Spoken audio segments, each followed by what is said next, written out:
আউযু বিল্লাহি মিনাশ শাইতানির রাজিম। অভিশপ্ত শয়তান থেকে আল্লাহর আশ্রয় কামনা করছি। রহমানুর রহিম আল্লাহর নামে শুরু করছি। আলিফ লাম মিম গুলিবাতুর রুম। আলিফ লাম মিম এর অর্থ আমরা জানি না, এটা আল্লাহর বিধান, আয়াতে মুতাশাবিহাত।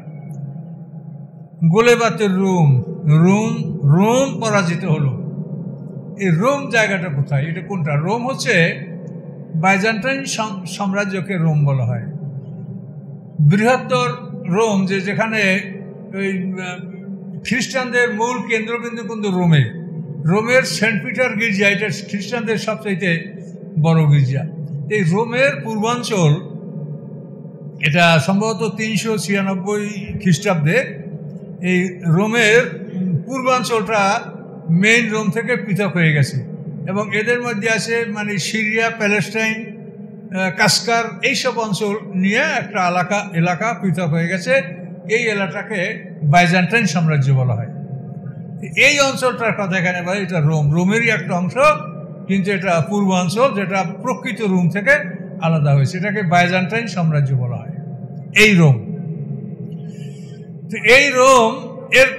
রোম হলো একটা সাম্রাজ্য। দেখেন পৃথিবীর ম্যাপে যে আরব দেশ, আগে আরবটা বোঝেন, এটা মনে করেন আরবের। আরব দেশে এদিকে হলো আরব সাগর, এই কর্নারে হলো ওমান উপসাগর, তারপর পারস্য উপসাগর, তারপরে মাথায় এখানে সাতিল আরব নদী 100 মাইল, তার মাথায় ফোরাত এবং দজলা ইরাকের মধ্যে দিয়ে প্রবাহিত হয়েছে। ইরাকের সামনেই হলো সিরিয়া। এই সিরিয়ার উত্তরে হচ্ছে রোম, সিরিয়ার উত্তরে ইজিয়ান সাগর, মর্মর সাগর, এর উত্তর হলো রোম। তো আবার এদিকে একটা রোম আছে, ইটালির রাজধানী রোম। ওই রোম কিন্তু না, এখানে রোম বলতে এই যে তুরস্কের উত্তরে যে রোম, ওই জায়গার ওই রোম, বাইজেন্টাইন সাম্রাজ্য এবং অন্য অংশ যেটা, এই রোম বলতে এইটা বোঝানো, ইটালির রাজধানী রোম না। এখানে এই রোম সাম্রাজ্য, আর এদিকে আবার এই পারস্য সাগরের পূর্ব পারে হলো পারস্য সাম্রাজ্য, ইরান, অগ্নিপূজক, যারা এভাবে আগুন পূজা করতেছিল। ইতিহাসে বলা আছে যে আল্লাহ রসুলের জন্মের রাত্রে তাদের প্রধান অগ্নিশালার আগুনটা নিভে গিয়েছিল। তখন আগুনটা একসঙ্গে বা একাধারে যে জ্বলছিল, 3164 বছর পর্যন্ত আগুনটা এক নাগারে জ্বলতেছিল। ওরা নিভতে দেয়, দিবারাত্রে আগুন পূজা করে। সব সময় আগুনের জন্য তাদের সেবক আছে, খাদেম আছে, পাহারাদার আছে, তেল সলিতা কি কি সরবরাহ লাগবে সব সময় নিয়মিত সাপ্লাই তারা দিত। 3164 বছর পর্যন্ত আগুন এক নাগারে জ্বলতেছিল। কিন্তু মুহাম্মদ সাল্লাল্লাহু আলাইহি ওয়াসাল্লাম যেই রাতে ভূমিষ্ঠ হয়েছে, সেই রাতে দুম করে তাদের আগুন নিভে গেছে। সারা রাত চেষ্টা করে কোনোভাবেই তারা আগুন জ্বালাতে পারেনি। সকালে দেখে যে সবই ঠিক আছে, তেল সলিতা সব ঠিক, কি কারণে যে আগুনটা নিভলো তারা বুঝতে পারেনি। এটা বহু পরে তারা বুঝতে পারছে যে এটা মুহাম্মদ সাল্লাল্লাহু আলাইহি ওয়াসাল্লামের আবির্ভাবের কারণে আল্লাহ তাআলা এটা আমাদেরকে করেছে। এবং পারস্যের প্রধান বিচারক এভাবে স্বপ্নে দেখেছিল যে আরব দেশ থেকে কতগুলি ঘোড়সওয়ার দজলা নদী পার হয়ে এই সীমান্ত দিয়া তারা পারস্যের মধ্যে ঢুকছে, এরকম স্বপ্নও দেখেছিল। তো এই পারস্য সাম্রাজ্যটা এদিকে আরব দেশের পূর্ব দিকে, আর রোম সাম্রাজ্যটা উত্তর দিকে। আর এদিক থেকে সিরিয়ার পরে ভূমধ্য সাগরের এই সাইড দিয়ে আবার এলো মিশরের পরে সুদান, এদিকে ইথিওপিয়া পর্যন্ত আরবের হলো পশ্চিম সীমানা। তো এখন এই রোমটা হলো উত্তর সীমানায়।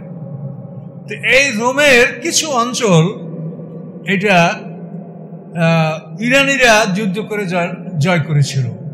এই ঘটনাটা সম্ভবত আল্লাহ রসুলের নবুয়াতের মানে হিজরতের আগে 8ম কি 9ম এরকম সনে, নবুয়াতের 8ম 9ম সনে এই ঘটনাটা ঘটেছে যে ইরানিরা রোমের উপরে বাইজেন্টাইন সাম্রাজ্যের যে তাদের যে মানে দক্ষিণ অঞ্চল যেটা এলাকা, যেটা আরব সংলগ্ন, যেটা হলো প্যালেস্টাইন, জর্ডান, তারপর আজরুয়াত, কাস্কার, এইসব অঞ্চলের উপরে ইরানিরা হামলা করেছিল নবুয়াতের 8 বা 9ম বছরে। তো হামলা করার পরে ইরানিরা জিতে গিয়েছিল, এই যুদ্ধে ইরানিরা জয়লাভ করেছিল। আর রোমেরা কি হলো, গোলেবাতের রোম, তারা পরাজিত হলো। ফি আদনালার, নিকটতম ভূমিতে। এই নিকটতম মানে এই জমিটা সিরিয়া অঞ্চলেরও নিকটে আর আরব অঞ্চলের নিকটে, এই জন্য নিকটতম ভূমি বলা হয়েছে। বিশেষ করে এই হেজাজ অঞ্চলের নিকটতম ভূমিতে রোম সাম্রাজ্য পরাজিত হলো। অহম মেম বাদে গালাবিম সায়াকলেবুন, এবং তারা এই পরাজয়ের পরে অচিরেই তারা আবার জয়যুক্ত হবে। আল্লাহ বলেন রোমানরা এখন পরাজিত হয়েছে, হেরে গেছে, অচিরেই তারা আবার জয়যুক্ত হবে। কবে হবে? ফি বেদে সিরিনা, 3 থেকে 7 বা 9 বছরের মধ্যে আল্লাহ জানাই দেবেন। তো এই ঘটনাটা বলার কারণ হলো যে রোমানরা যখন পরাজিত হলো, এই রোমান হলো খ্রিস্টান আহলে কিতাব, আর ওরা হলো অগ্নিপূজক। তো এই রোমানরা পরাজিত হওয়ার কারণে মুসলমানরা মনক্ষুণ্ণ।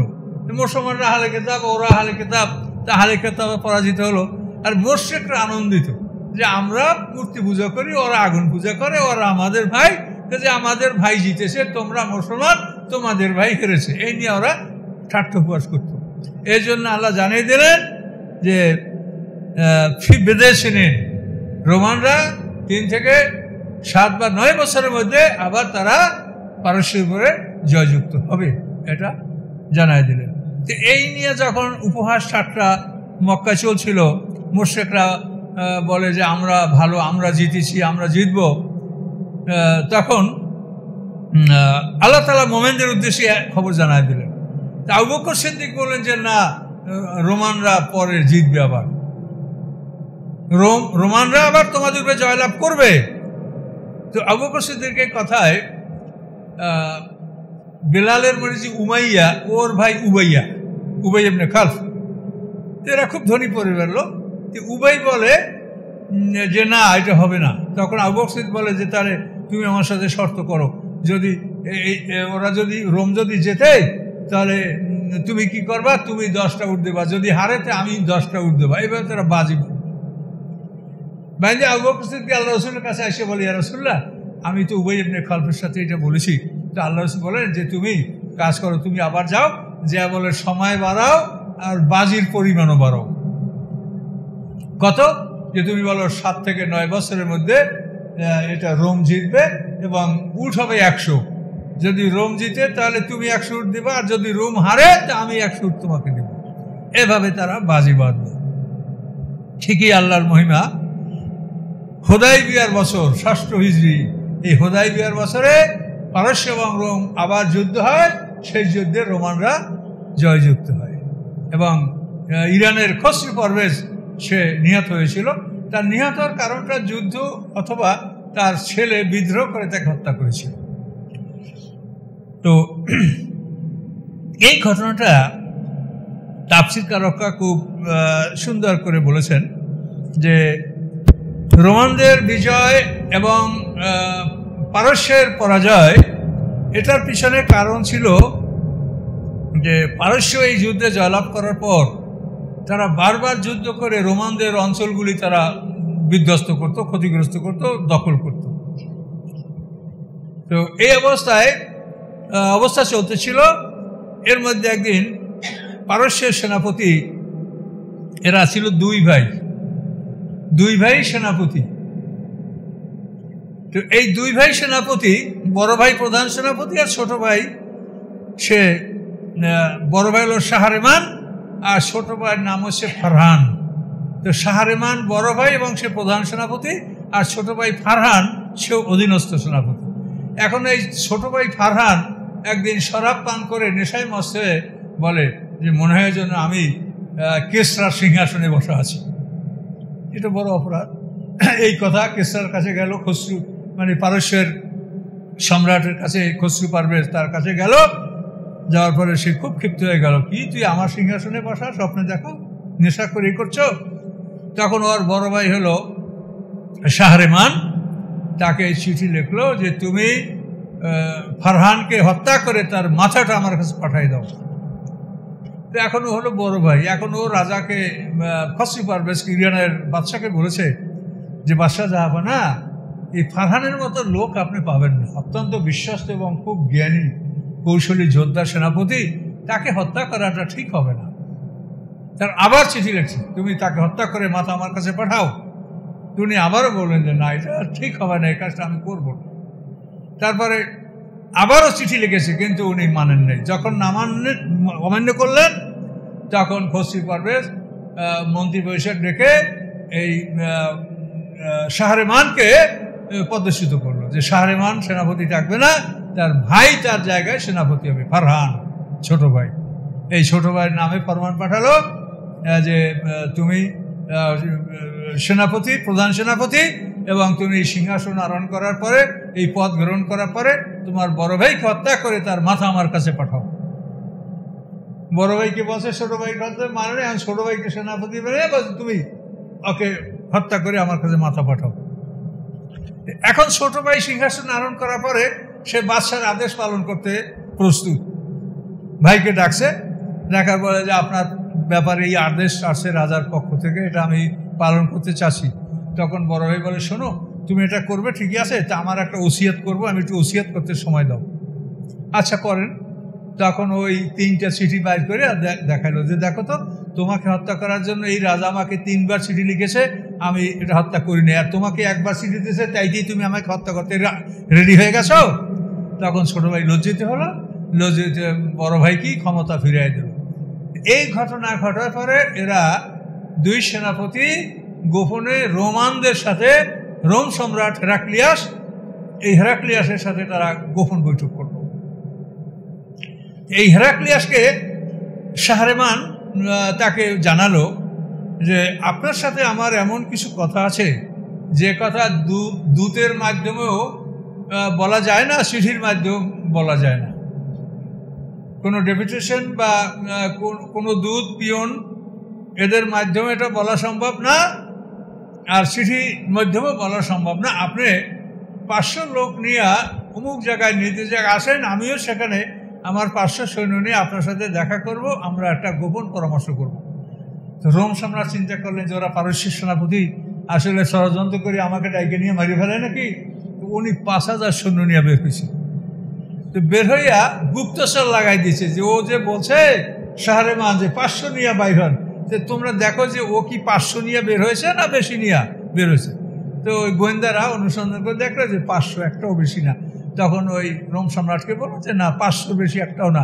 তখন রোম সম্রাট ওই বাকি সৈন্য প্রত্যাহার করে দিল, আর 500 নিয়ে নির্ধারিত জায়গায় আসলো। আসার পরে ওরা দুইজন একটা তাঁবুতে বসলো, বসার পরে ওদের কথা বিনিময় করলো, এবং সেখানে ওই উভয়ের কথা বোঝার জন্য একজন মানে ট্রান্সলেটর, তর্জমান যাকে বলা হয়, মানে দোভাষী, যে কথাটা বুঝায়, এরকম একটা লোক তাদের মধ্যে ছিল। এই দুজনেই চাকু নিয়ে সেখানে অস্ত্র নিয়ে গেছে, এবং একজন দোভাষী নিয়ে গেছে। যাইয়া তারা বললো যে এরকম পারস্যের সম্রাট, আমরা 2 ভাই সেনাপতি, আমাদের সাথে এমনভাবে বিশ্বাসঘাতকতা করেছে যে ছোট ভাইকে বসে বড় ভাইকে হত্যা করো, বড় ভাইকে বসে ছোট ভাইকে হত্যা করো।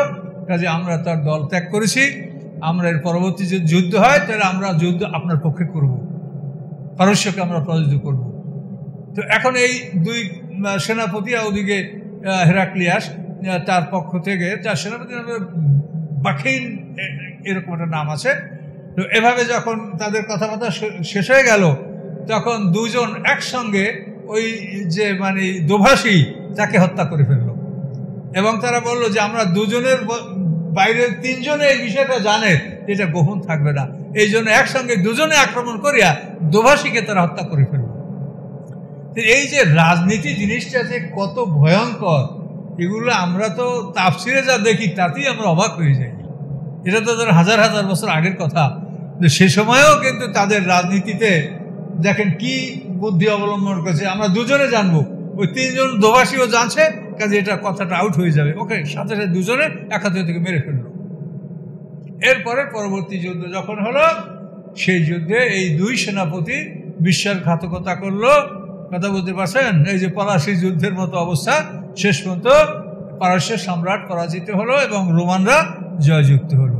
সেই কথাটা আল্লাহ এখানে এভাবে বলেছেন যে অচিরেই কয়েক বছরের মধ্যে তারা রোমানরা জয়যুক্ত হবে। তো আল্লাহ তাআলা ভবিষ্যৎবাণী করেছেন, এটা হয়েছে। হুদায়বিয়া সন্ধির বছর 6ষ্ঠ হিজরিতে আবার রোম পারস্যের যুদ্ধ হয়েছে। এই যুদ্ধে রোম জিতেছে, পারস্য পরাজিত হয়েছে। এবং এই 6ষ্ঠ হিজরিতে আরও অনেক মর্মান্তিক ঘটনা আছে। 6ষ্ঠ হিজরিতে হুদায়বিয়া সন্ধি সম্পাদিত হয়, 10 বছরের জন্য শান্তি চুক্তি। মুসলমানরা, মক্কার মুশরিকরা 10 বছরের মধ্যে যুদ্ধ করবে না। এই শান্তি চুক্তির পরে আল্লাহ রাসূল এই ফাঁকে বিদেশি রাজা বাদশাদেরকে চিঠি দিয়েছিলেন, দাওয়াতি চিঠি। এই সময় আল্লাহ রাসূল পারস্যের খসরু পারভেজকেও একটা দাওয়াতি চিঠি দিয়েছিলেন। এই চিঠি পেয়ে খসরু পারভেজ খুব ক্ষিপ্ত হয়ে গেল। সেখানে মুহাম্মদ রাসূলুল্লাহ সাল্লাল্লাহু আলাইহি ওয়াসাল্লামের পক্ষ থেকে খসরু পারভেজের প্রতি তাকে ঈমানের জন্য আহ্বান করা হয়েছে, অগ্নি পূজা বর্জন করতে বলা হয়েছে এবং জান্নাতের সুসংবাদ, দোজখের ভয় দেখানো হয়েছে। এখন খসরু পারভেজ এই চিঠি পাইয়া আগুন বরাবর গরম হয়ে গেছে যে আরব একটা ট্রাইব, একটা উপজাতি, এদের কি ক্ষমতা আছে? এরা তো একটা সংগঠিত রাষ্ট্রের মালিক না, আরবরা। এটা তো উপজাতি, নোমাডেনরা, যাযাবর জাতি। এরা আমাকে আদেশ দিয়েছে ধর্মত্যাগ করতে, আর ওর নাম উপরে, আমার নাম পরে। খুব ক্ষিপ্ত হয়ে গেছে। তো ক্ষিপ্ত হয়ে দুধকে হত্যা করে নাই, যেটা আন্তর্জাতিক আইনের বিপরীত। দুধ হত্যা করা যায় না, তোমাকে ছেড়ে দিলাম, কিন্তু আমি এর জবাব দিচ্ছি। তখন এই পারস্যের রাজা খসরু পারভেজ ইয়ামানের গভর্নর বাজানকে আদেশ দিল যে তুমি মুহাম্মদ সাল্লামকে অ্যারেস্ট করে আমার কাছে পৌঁছে দাও। এগুলি ম্যাপ না দেখলে কেমন করে বুঝবেন? ইয়ামানটা হলো আরব থেকে, মানে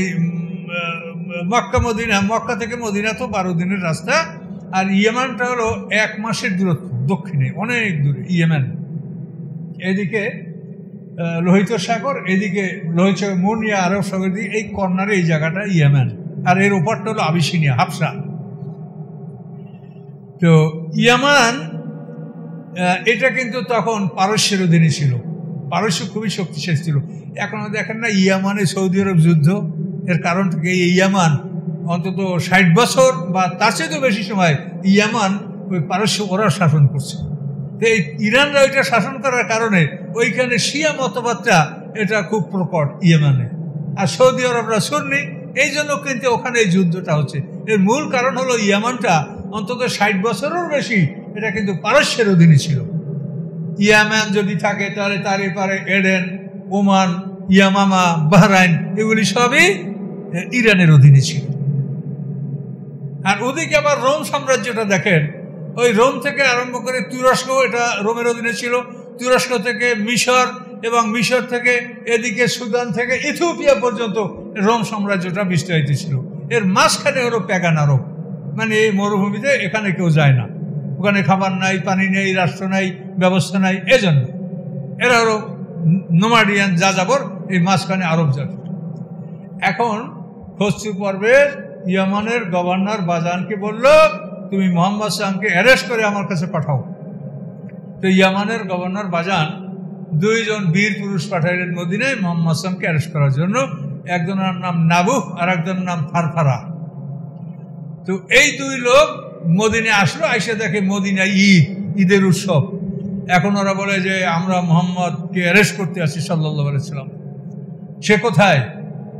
তো ওরা বলে যে এজন্য আপনার অনুসন্ধান করতে কষ্ট হবে না, তিনি পালাবেন না, তো আপনারা আমাদের সাথে ঈদে শরীক হন, তারপর আমরা আপনাকে নবীর কাছে নিয়ে যাব। তো ওরা দেখলো যে আমরা পারস্য সম্রাটের অধীনস্থ, আমরা এত বড় ক্ষমতার মালিকের পক্ষ থেকে আসি, তো মুসলমান আমাদের মূল্যায়ন করছে না।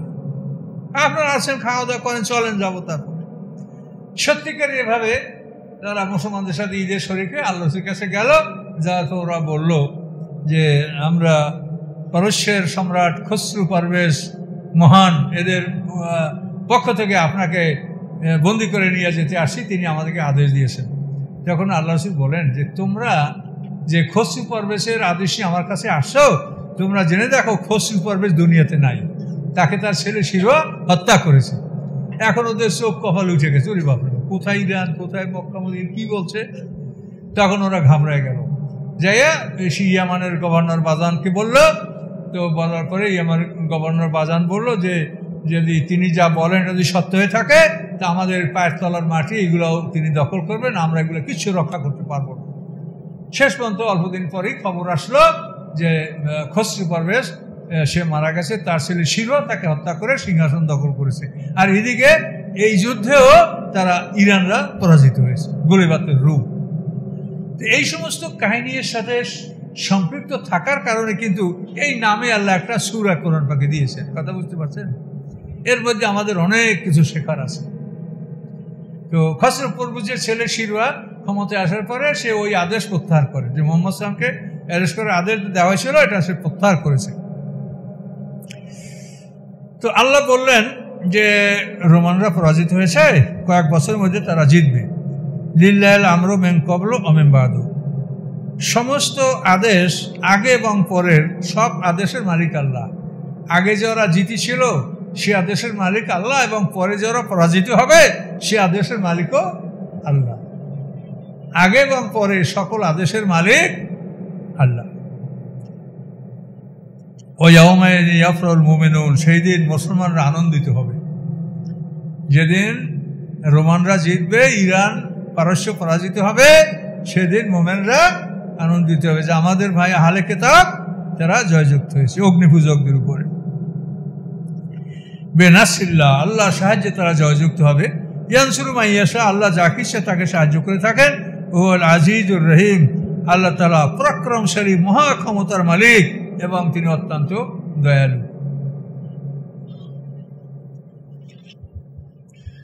ওয়াদাল্লাহি লা ইয়াখলিফু ওয়াদাহু, আল্লাহর প্রতিশ্রুতি, আল্লাহ তাআলা কখনো প্রতিশ্রুতি ভঙ্গ করেন না। ওয়ালাকিন্না আকসারান নাসি লা ইয়ালামুন, কিন্তু অধিকাংশ লোক তা জানে না। ইয়ালামুনা জাহিরাম মিনাল হায়াতিদ দুনিয়া, তারা এই শুধু বাহ্যিক দুনিয়ার জীবন সম্পর্কেই তারা জানে। এই বাহ্যিক দুনিয়ার জীবন, এইখানে কত ভালো খাবার আছে, ভালো পোশাক আছে, কত ভালো আসবাবপত্র আছে, এগুলোই তারা বোঝে।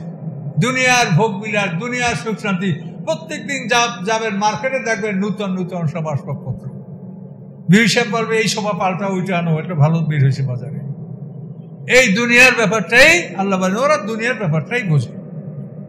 অহম আনিল আখিরাতিহিম গাফিলুন, এবং আখিরাত সম্পর্কে তারা গাফেল, অমনোযোগী। আওয়ালাম ইয়াতাফাক্কারু ফি আনফুসিহিম, তারা কি তাদের নিজেদের জীবনের মধ্যে এই চিন্তা গবেষণা করে না? মা খালাকাল্লাহু সামাওয়াতি ওয়াল আরদা ওয়া মা বাইনাহুমা ইল্লা বিল হক, যে আকাশ পৃথিবী এবং এর মাঝে যা কিছু আছে নিশ্চয়ই আল্লাহ তাআলা এগুলি সত্য সহকারে সৃষ্টি করেছে। এগুলি সৃষ্টির মধ্যে কোনো ভেজাল নাই। এই সৃষ্টি জুলুমের জন্য না, অত্যাচারের জন্য না, এই সৃষ্টি করা হয়েছে ন্যায় বিচার প্রতিষ্ঠা করার জন্য, আল্লাহর পরিচয় জানার জন্য।